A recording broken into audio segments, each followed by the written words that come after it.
Bienvenidos a Lámpara y Lumbrera. Un espacio para reflexionar.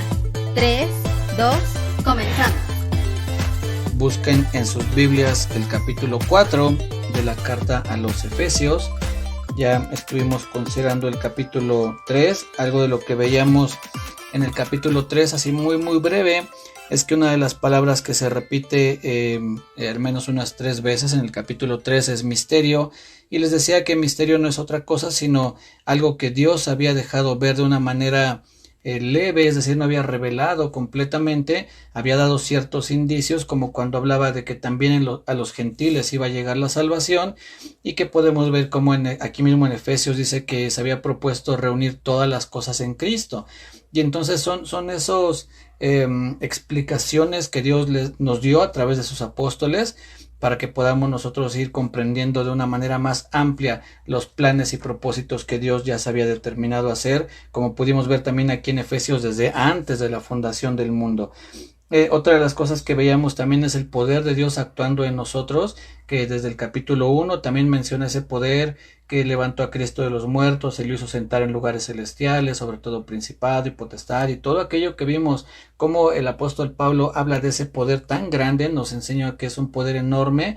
Con ese mismo poder fuimos tú y yo resucitados, estábamos muertos en delitos y pecados y nos dio vida juntamente con Cristo, y es ese mismo poder que menciona aquí en el capítulo 3, que dice es un amor que excede a todo conocimiento. En otras palabras, los seres humanos que no conocen a Cristo no pueden comprender ese amor, el amor de Dios principalmente, y tampoco el amor que nosotros como hijos de Dios hay. ¿Por qué digo que no pueden comprender el amor de Dios? Porque parte de lo que les mencionaba hablando del capítulo 3 es que los que no conocen realmente a Dios, los que no conocen los atributos de Dios, el carácter de Dios, una de las preguntas que se hacen es cómo un Dios que es tan bueno puede enviar a la gente al infierno. Y les decía, bueno, no conocen esa plenitud del amor de Dios, que ciertamente es un amor perfecto, es un amor eterno, es un amor santo y también un amor justo. Entonces no podemos saltarnos el amor de Dios y pensar que como es un Dios tan amoroso, entonces no podría llevar al castigo eterno a alguien, cuando también otra de las cosas que no hemos entendido es que no es directamente Dios quien envía a las personas, en el sentido en que somos nosotros con nuestros pecados los que tomamos rumbo de infierno. Un proverbio dice: el camino del justo es hacia arriba, apartándose del Seol abajo. Sabemos que no es obra del hombre, que somos salvos por fe, pero la realidad es que nosotros con nuestra vida día a día o vamos encaminándonos hacia la eternidad con Dios o al castigo eterno. Entonces no es, insisto, que la salvación sea por obras o que yo me gane la salvación, pero sí que yo tengo que vivir conforme a la salvación que he obtenido. Y es de esta manera más o menos lo que comienza el capítulo 4 del apóstol Pablo. Dice: yo pues, preso en el Señor, os ruego que andéis como es digno de la vocación con que fuisteis llamados. De entrada, el apóstol Pablo me pareció curioso cuando empecé a leer este pasaje que él menciona: yo pues, preso en el Señor. Dije como, ¿por qué tendría que mencionar el apóstol Pablo que estaba preso? ¿Qué relevancia tendría? Y algo que menciona es preso en el Señor. En otras versiones dicen por causa del Señor, o por amor al Señor, o por el evangelio del Señor, es decir, por el servicio que estaba presentando al Señor Jesucristo, es que él estaba preso. Y no lo vemos como una queja, sino como diciendo: yo, alguien que por vivir, vean lo que dice después: os ruego que andéis como es digno de la vocación con que fuisteis llamados. La idea que nos da el apóstol Pablo es que él, por andar conforme al llamado que recibió, es por eso que está preso. No estaba preso por delinquir, no estaba preso por andar haciendo cosas indebidas o porque haya cometido algún crimen, sino dice: yo preso en el Señor, o por causa o por el servicio del Señor. Y en otras palabras diría: porque he andado conforme a la vocación o al llamado con que fui elegido, es por eso que estoy preso. Y con esas cartas o credenciales, sin que esté el apóstol Pablo presumiendo, porque lo que sigue después es con toda humildad, es lo que dice en el verso 2, pero no nos adelantemos. Pero sí, ciertamente el apóstol Pablo no lo está haciendo de una manera arrogante, sino que está diciendo: yo por vivir así es que estoy preso, por servir al Señor es que estoy preso. Entonces ya nos da una idea que puede traer ciertas consecuencias que a nuestros ojos parecerían negativas, como el estar preso, pero que si es parte de la voluntad de Dios, cumpliendo un propósito, bueno, pues tenemos que vivir conforme o con la idea de que son parte de los planes de Dios. En algún momento hemos tocado el tema de José, el hijo de Jacob, cómo es que el hecho de haber sido vendido a Egipto, después de haber sido acusado de un delito que él no cometió, es llevado preso y estando en la cárcel conoce al copero y al panadero de Faraón, y con esa interacción que tiene tiempo después es llevado hasta el Faraón para poder interpretar sus sueños, y es entonces nombrado el segundo al mando en todo Egipto. Pero fueron esa serie de situaciones que a nuestros ojos eran contrarias, que a nuestros ojos son cosas malas, pero al final llevaron a José a algo bueno, no solo para él, sino él mismo dice, Dios me envió aquí para preservar la vida a muchas personas. Entonces el apóstol Pablo, dentro de estar preso, estaba cumpliendo parte de los planes y propósitos que Dios había diseñado para su vida, lo mismo que para la tuya y la mía, cuando también en algún momento, por causa del Señor, no por nuestras malas decisiones, no por nuestros errores padecemos, sino cuando por causa del Señor padecemos, estamos cumpliendo parte de sus planes y propósitos que a veces no entendemos, pero que siempre redundan o terminan en algo bueno. Y después dice el apóstol, os ruego que andéis como es digno de la vocación con que fuisteis llamados. Y aunque esto, mi intención no es ahorita hacer una especie de enseñanza o clase en cuanto a la interpretación bíblica, pero sí es importante mencionar lo que en algún momento ya también les he compartido, que nosotros debemos de interpretar la Biblia a la luz del contexto primero más cercano. ¿Qué quiero decir con esto? Lo que está hablando el apóstol Pablo poco después o poco antes es la manera en la que vamos a interpretar algún pasaje. Menciono esto porque el apóstol Pablo dice aquí, les dice a los efesios, como es digno de la vocación con que os fuisteis llamados. Entonces ellos sabían o tenían en claro a qué se refería con esa vocación con la que fueron llamados. Por poner un ejemplo, es como si yo ahora mismo les dijera, resuelvan las ecuaciones. Ustedes dirán, pero ¿cuáles ecuaciones? ¿De qué nos estás hablando? No sabemos a qué ecuaciones te refieres. Pero si primero les digo, miren hermanos, las ecuaciones de primer grado son unas ecuaciones que se resuelven de esta manera, tienen estas características, vamos a encontrar tales números o símbolos. Entonces aquí les voy a poner unos ejemplos de esas ecuaciones de primer grado y miren, es esta, la primera es esta, la segunda es esta, las van a resolver así. Ahora sí, resuelvan las ecuaciones. Ustedes sabrían claramente a qué ecuaciones me refiero y cómo poderla resolver. En este caso, cuando el apóstol Pablo menciona aquí que debemos andar como es digno de la vocación con que fuimos llamados para los hermanos en Éfeso, ellos sabían a qué se estaba refiriendo el apóstol Pablo, pues un poco antes, unos capítulos antes les acababa de mencionar o acababan ellos de leer cuál era esa vocación con que fueron llamados. Entonces podemos ir a algún otro pasaje de la Biblia y encontrar también alguna especie de llamamiento o explicación al llamamiento, pero principalmente tenemos que interpretar la Biblia a la luz del contexto más cercano. En este caso vamos a Efesios capítulo 1, pues es ahí donde encontramos parte de ese llamamiento, de esa vocación con que fuimos llamados. Y lo encontramos en Efesios capítulo 1 y vamos a leer desde el verso 3. Dice, bendito sea el Dios y Padre de nuestro Señor Jesucristo, que nos bendijo con toda bendición espiritual en los lugares celestiales en Cristo, según nos escogió en Él antes de la fundación del mundo, para que fuésemos santos y sin mancha delante de Él, en amor, habiéndonos predestinado para ser adoptados hijos suyos por medio de Jesucristo, según el puro afecto de su voluntad, para alabanza de la gloria de su gracia, con la cual nos hizo aceptos en el amado. En estos versos encontramos esos propósitos o esos llamados por los cuales Dios nos escogió. Uno de ellos lo encontramos en el verso 4, cuando dice, según nos escogió en Él antes de la fundación del mundo, para que fuésemos santos y sin mancha. Entonces, dice el apóstol, les ruego que anden dignos de la vocación con que fueron llamados. ¿Cuál fue esa vocación o esa carrera o esa profesión? Parte de ser santos y sin manchas. Y después en el verso 5 dice, en amor, habiéndonos predestinado para ser adoptados hijos suyos. Esa es nuestra más grande profesión o nuestro más grande llamado, el ser hechos hijos de Dios. No el ser apóstoles, ni profetas, ni evangelistas, ni pastores, ni maestros. Esos son dones que ahorita vamos a ver que el Señor dio a la iglesia para que la iglesia pueda ser edificada. Pero como llamamiento general para todos los que hemos creído en Dios es ser hechos hijos de Dios. Les decía que lo primero que tenemos que interpretar es el contexto más cercano, que en este caso es lo que dice el apóstol Pablo en el capítulo 1, versos del 3 al 6, que fue donde leímos. Entonces encontramos el llamamiento que es ser hechos hijos de Dios y también que debemos ser santos y sin manchas. Entonces el apóstol Pablo dice: les ruego que anden, que se comporten de la manera o a la altura del llamado que recibieron. Les voy a leer una versión de este pasaje también. Dice en el verso, aquí en el verso 1, pero es otra versión.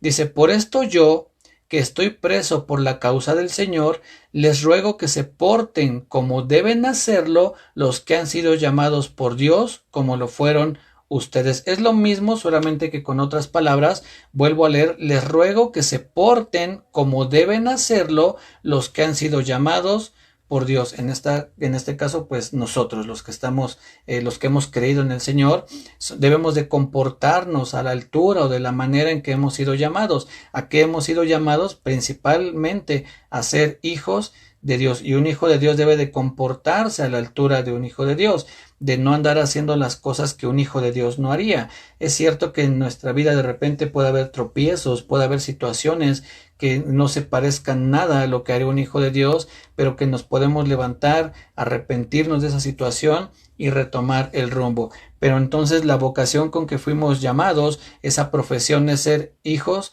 de Dios. También lo encontramos en Juan capítulo 1, versos 11 y 12, dice: a lo suyo vino y los suyos no le recibieron, mas a todos los que le recibieron les dio potestad de ser hechos hijos de Dios. No dice que les dio potestad de ser hechos apóstoles o profetas o evangelistas o cualquier otro título que podamos encontrar dentro de las iglesias, sino que el hecho de que el Señor Jesucristo vino a esta tierra y murió en esa cruz y resucitó es para que tú y yo podamos ser hechos hijos de Dios. Y como hijos de Dios podemos tener algún don de parte de Él, que insisto, lo vamos a ver un poquito más adelante, pero principalmente tenemos que tener nosotros en cuenta que somos llamados para ser hechos hijos de Dios y debemos de comportarnos a la altura de un hijo de Dios, pero también sin caer en ego, sin caer en soberbia, porque hay quien puede decir: yo soy hijo de Dios y soy mucho, yo no soy cualquier persona, no soy un cualquiera, y eso ya es caer también en soberbia o en egolatría, pensando que por ser hijo de Dios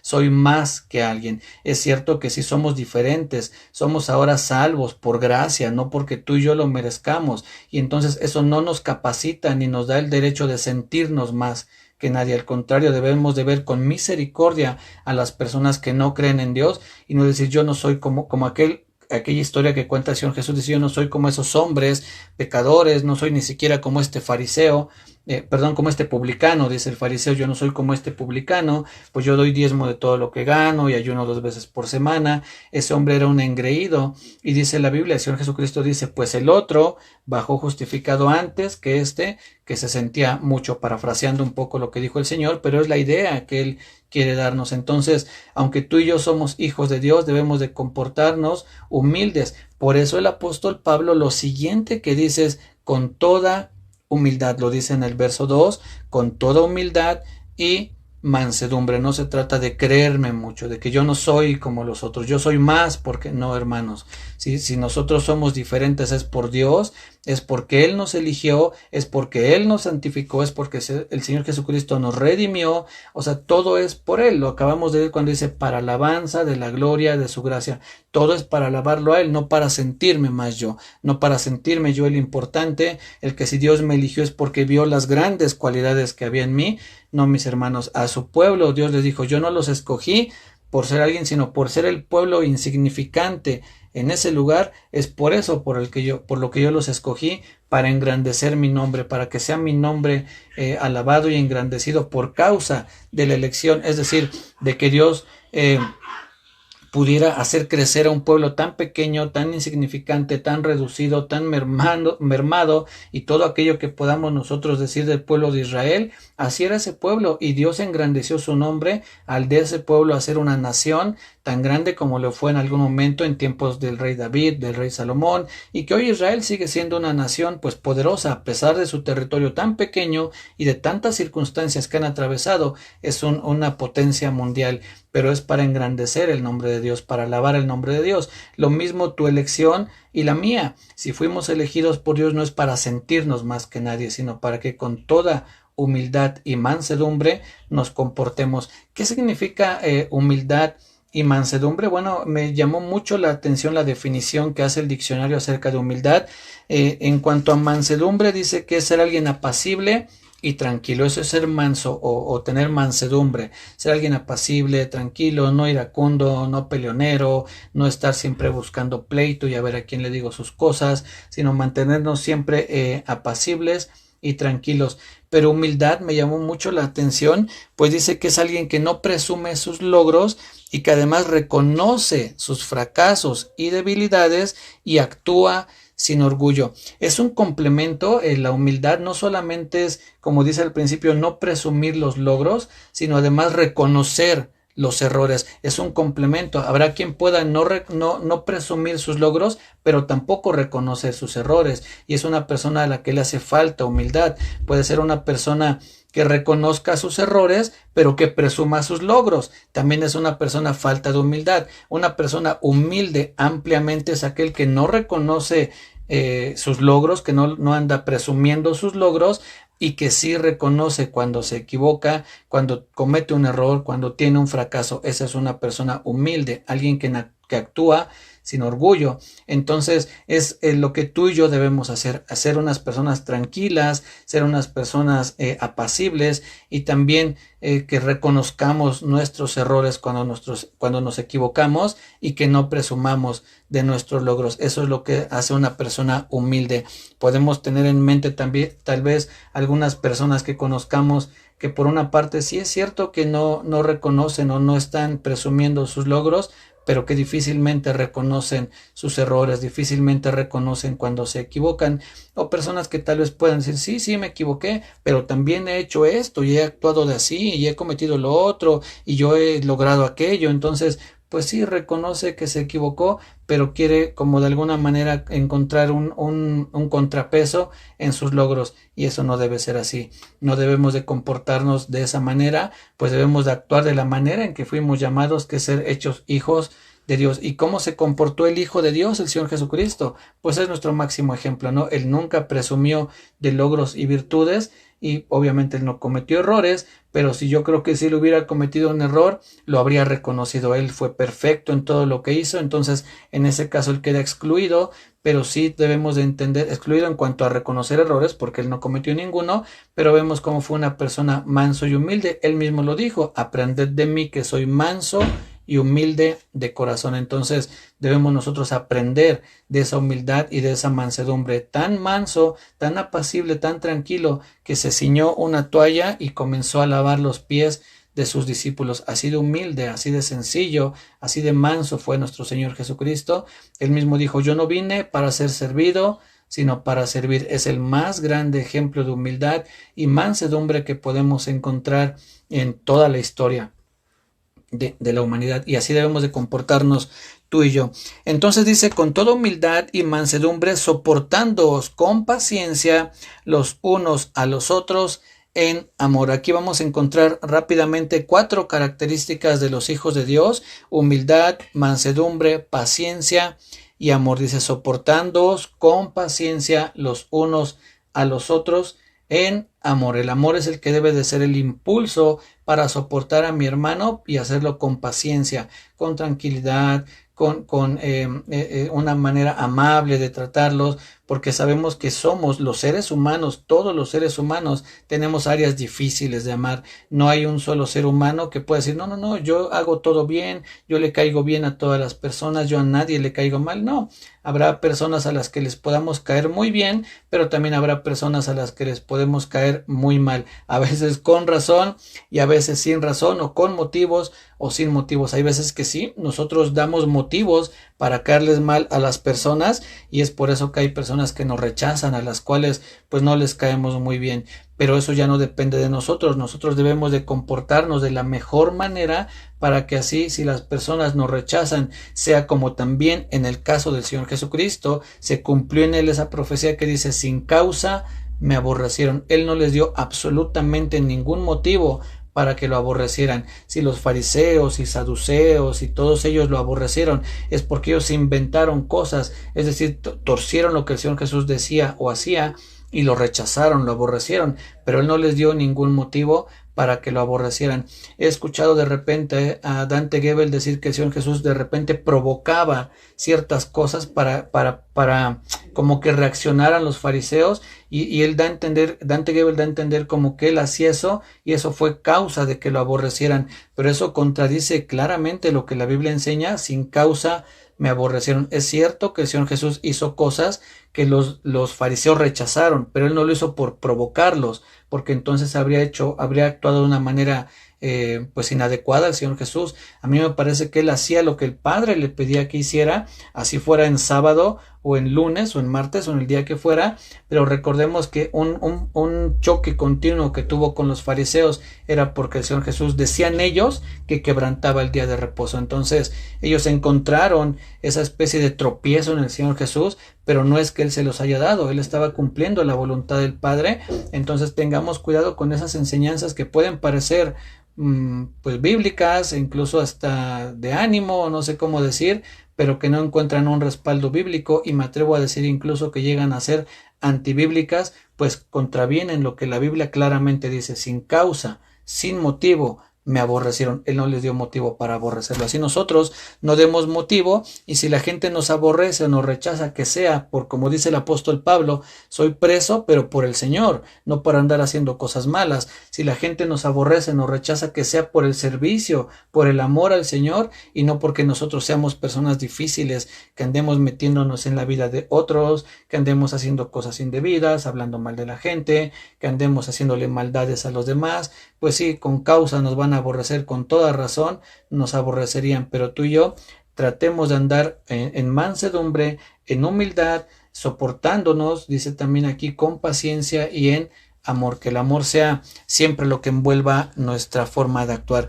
Y pues les decía, sabemos que hay hermanos que son un poco más amables, otros no tan amables, otros son un poco difíciles de amar, pero debemos de soportarlos con paciencia y con amor, porque así Dios nos ha también soportado a nosotros. Dice que él soportó con paciencia los vasos de ira que él había ya dispuesto, y si él soportó a esos vasos de ira que estaban ya determinados que iban a ser gente para la ira de Dios, pues imagínense cuánto más no nos va a tolerar, a tener paciencia a nosotros, que hemos creído en él y somos sus hijos.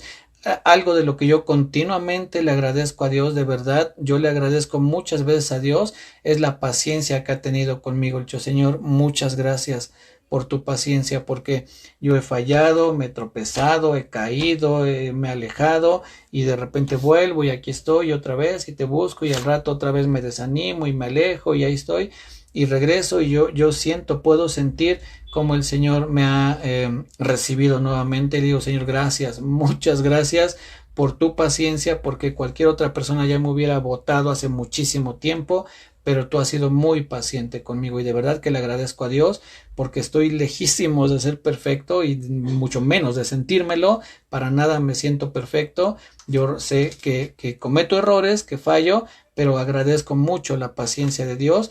Y es algo que yo les animo también a que le agradezcan a Dios de todo corazón, pues estoy muy seguro que todos los que estamos aquí hemos fallado muchas veces, y Dios en todas esas veces ha sido paciente. La prueba es que aquí estamos, seguimos vivos, seguimos estando en esta tierra por la gracia, la misericordia y la paciencia de Dios. Entonces así debemos también de actuar nosotros con otras personas, debemos ser pacientes para con ellos. Les platicaba, no recuerdo si les platiqué en algún momento, que yo escuché a una persona que decía: no, pues ya esas personas que no quieren hacer caso, pues ya hay que hacerlas a un lado y buscar a otros.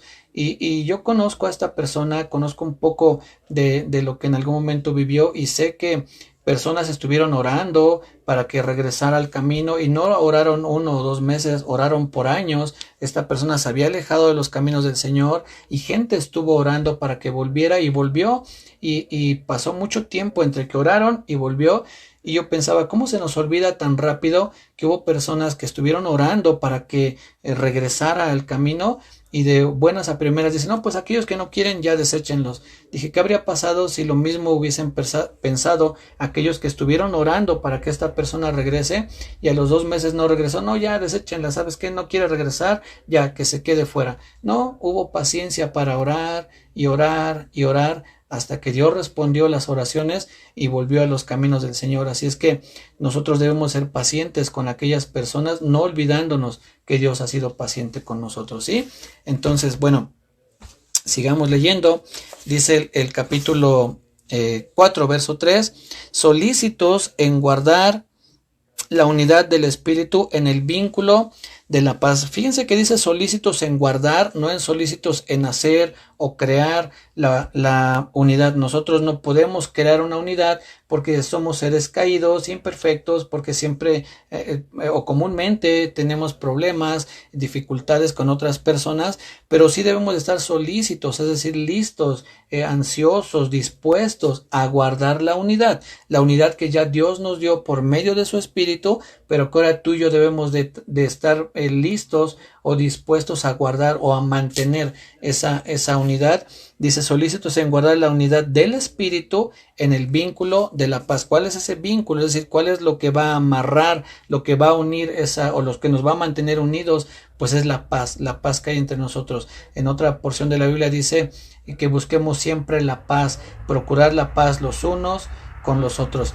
Hace algún tiempo, hace ya tal vez un par de meses, se dio un conflicto con unas personas y fue algo que al momento no actué de una manera sabia, actué de una manera pues muy en la carne, por decirlo así. Y fue esa situación lo que me robó la paz por algún tiempo y platicando con mi esposa le decía, no sabes cuánto valoro hoy la paz que en algún tiempo tenía, pero que ni me daba cuenta que tenía hasta que sucedió esta situación y fue algo que robó mi paz. Entonces pude valorar realmente la paz que Dios nos da, la paz de poder estar en casa o salir de casa, andar en la calle sin que tengamos temor de que quizá alguien nos persiga, de que alguien nos quiera hacer algo, de que alguien quiera, pues no sé, tramar alguna situación en nuestra contra, ¿no? Decía yo, ¿cómo valoro hoy la paz? Y le pedí perdón al Señor, me arrepentí por haber actuado de una manera insensata y le dije, Señor, de verdad, perdóname, y hoy puedo valorar, puedo entender lo importante de la paz en nuestras vidas, la paz unos con otros, cuánto más con los hermanos de la iglesia. Si uno espera, dice en una porción de la Biblia, mientras de ti dependa, mantén la paz con todos los hombres. Entonces, si la otra persona quiere buscar pleito, bueno, que nosotros haya paz. Yo me acuerdo que mi papá decía que haya un loco y no dos, ¿no? Mejor tú mantente, no caigas en la provocación, que haya un loco y no dos, hijo. Era uno de los consejos que comúnmente nos daba mi papá.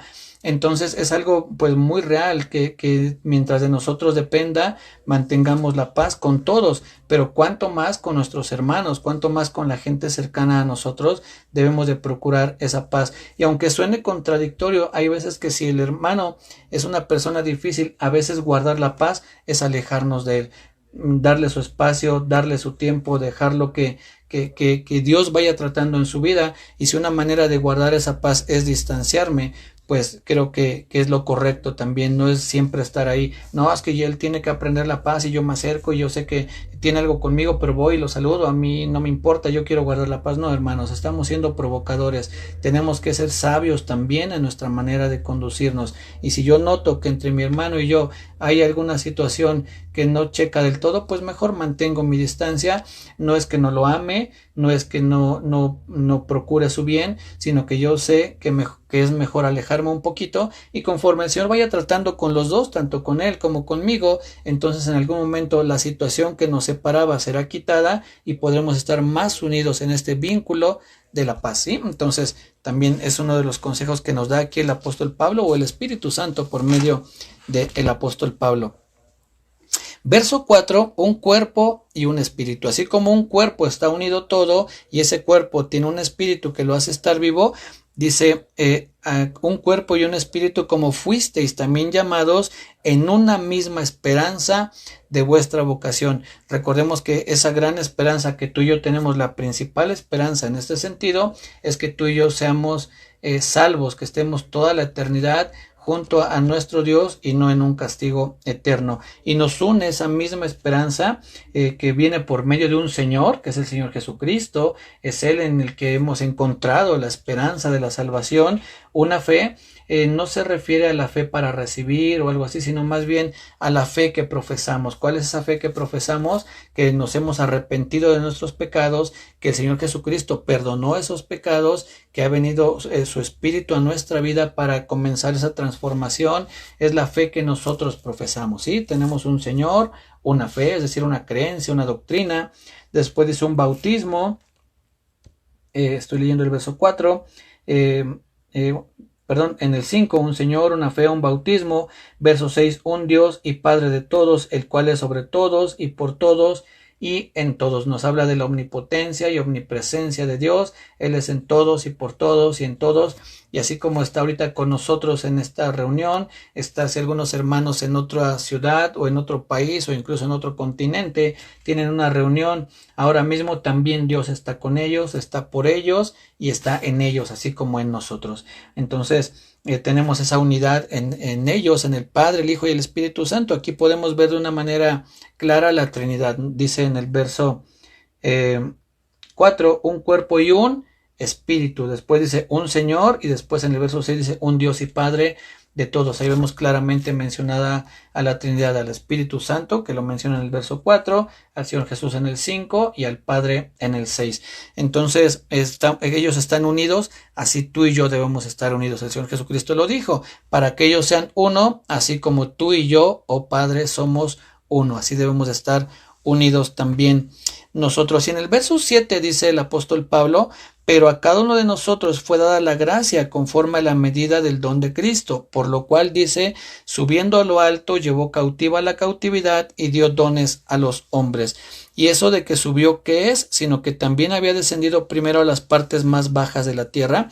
Este verso 9 ha creado mucha controversia, pues algunos lo interpretan como que el Señor Jesucristo descendió al infierno y lo respaldan un poco con lo que dice Judas, si no mal recuerdo es Judas, quien dice que fue y predicó a los espíritus encarcelados, los que en otro tiempo, esperando la paciencia en los tiempos de Noé, y menciona ahí ciertas cosas. Y entonces se cree que el Señor Jesucristo, con base en estos pasajes, descendió al infierno. Muy independientemente si descendió o no, este pasaje no nos estaría hablando propiamente de eso, de su descenso al infierno. Una mejor traducción en cuanto a este pasaje tendría que ser más o menos así.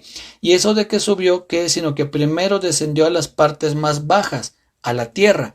Tendría que ser una mejor, creo yo, y por lo que he leído también de otros algunos hermanos que hacen comentarios bíblicos, piensan que la mejor traducción debió haber sido que descendió a las partes más bajas, a la tierra, es decir, se refiere como a las partes más bajas, la tierra, en otras palabras, que vino a la tierra y que tomó forma de hombre, es decir, que se hizo carne o se encarnó, como se dice también.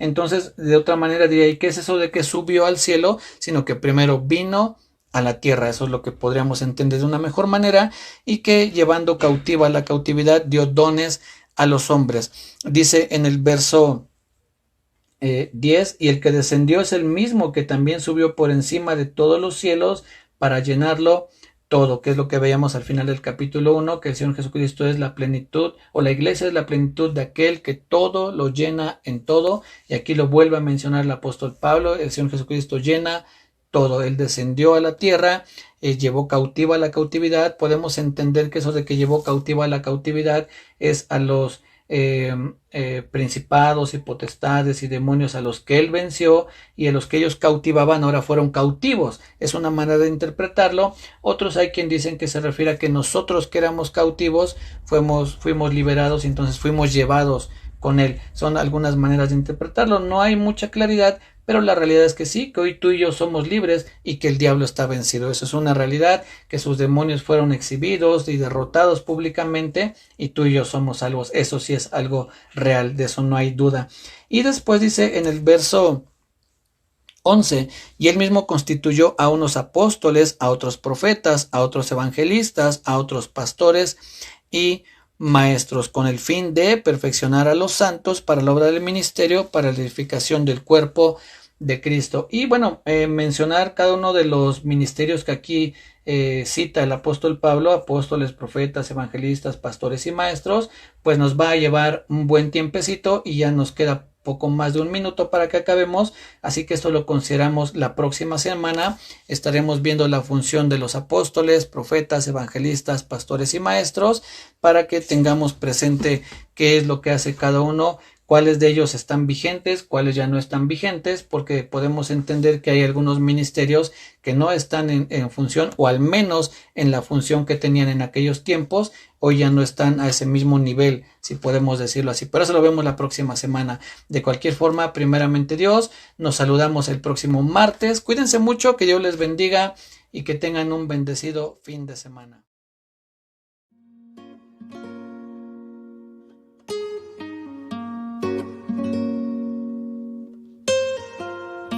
Gracias por escuchar el audio de hoy. Te esperamos en el siguiente capítulo de Lámpara y Lumbrera. Que Dios te bendiga.